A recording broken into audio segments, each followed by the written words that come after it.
नमस्कार. आकाशवाणी पणजी प्रादेशीक खबरां विभागा वरवीं देवश्री कामत तुमकां राष्ट्रीय खबरो दिता. संवसारीक अर्थीक वाडी खातीर मेक इन इंडियाच्या यशाचें प्रधानमंत्री नरेंद्र मोदी हांणी स्वागत केलें.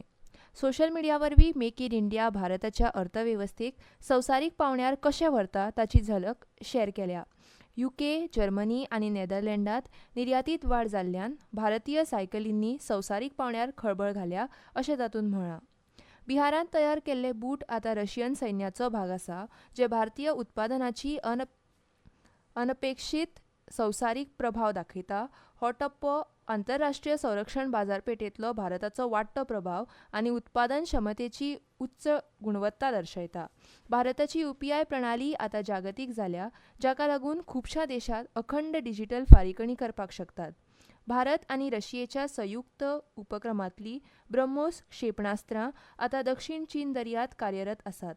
हो विकास भारताच्या धोरणात्मक संरक्षण क्षमतेचेर आनी जागतीक सुरक्षा वाडोवपाच्या म्हत्वाच्या भुमिकेचेर भर दिता. केंद्रीय भलायकी मंत्री जगत प्रकाश नड्डा हांणी आयज नवी दिल्लींत केंद्रीय वखदां मानक नियंत्रण संस्था CDSCOच्या अधिकाऱ्यां वांगडा आढावो बसका घेतली. बसकेक भलायकी सचीव अपूर्व चंद्रा आनी हेर वरिश्ठ अधिकारी उपस्थित आशिल्ले.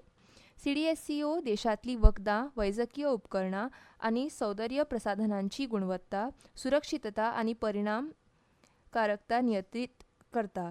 ह्या म्हयन्याचे सुरवेक नड्डा हांणी आयुष्मान भारत प्रधानमंत्री जन आरोग्य योजना PMJAY आनी आयुष्मान भारत डिजिटल मिशन ABDMचो राष्ट्रीय भलायकी प्राधिकरणाच्या वरिश्ठ अधिकाऱ्यां वांगडा आढावो बसका घेतिल्ली.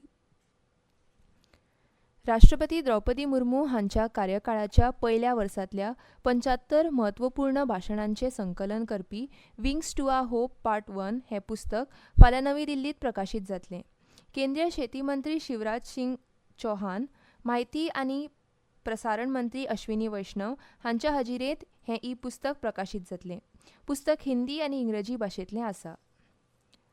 आषाढी एकादशी निमतान प्रधानमंत्री नरेंद्र मोदी हांणी लोकांक शुभेच्छा दिल्यात.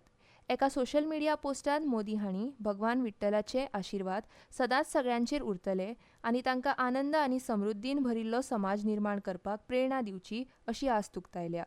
हो प्रसंग भक्ती, नम्रता, करुणा आनी गोरगरिबांची परिश्रमपूर्वक सेवा करपाची प्रेरणा दितलो अशी अपेक्षाय तांणी उक्तायल्या.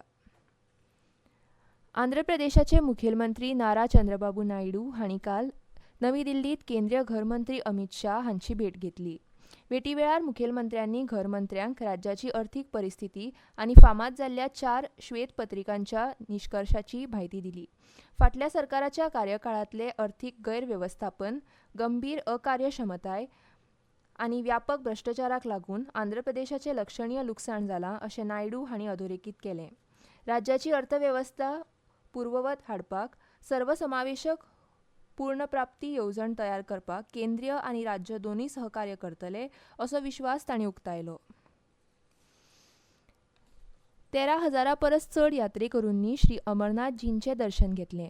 3,740 यात्रेकरूंचो विसावो पंगड बालटाल आनी पहलगाम बेस कॅम्प ते पवित्र गुहेकडेन बालटाल आनी चंदनवारीच्या दोट्टी मार्गावेल्यान खासा हेलिकॉप्टरा वरवीं काल सांजे दक्षिण काश्मीराच्या लिडर देगणांत 3,888 उंचायेचेर आशिल्ल्या श्री अमरनाथजींच्या हिमालयांतल्या गुहेंत बर्फाच्या शिवलिंगाचें दर्शन घेतलें.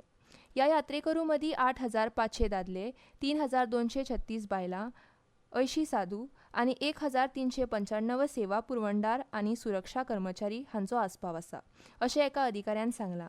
हाचे सयत हे वर्सा 29 जूनासावन सुरू जाल्ल्या 52 दिसाच्या यात्रे पासून फाटल्या 18 दिसांत वट्ट भाविकांची संख्या 3,38,143 वयर पावल्या. अतिशय सुरक्षा कवचात हे भावीक यात्रे खातीर उमेदीन आनी शिवभजनां म्हणीत हर हर महादेव, बम बम बोले आनी वैदिक स्तोत्रां म्हणीत भायर सरतना दिसले. देशभरांत वेगवेगळ्या सुवातींनी आयज आशुरा मोहर्रम परब व्हडा श्रद्धेंत पाळटात.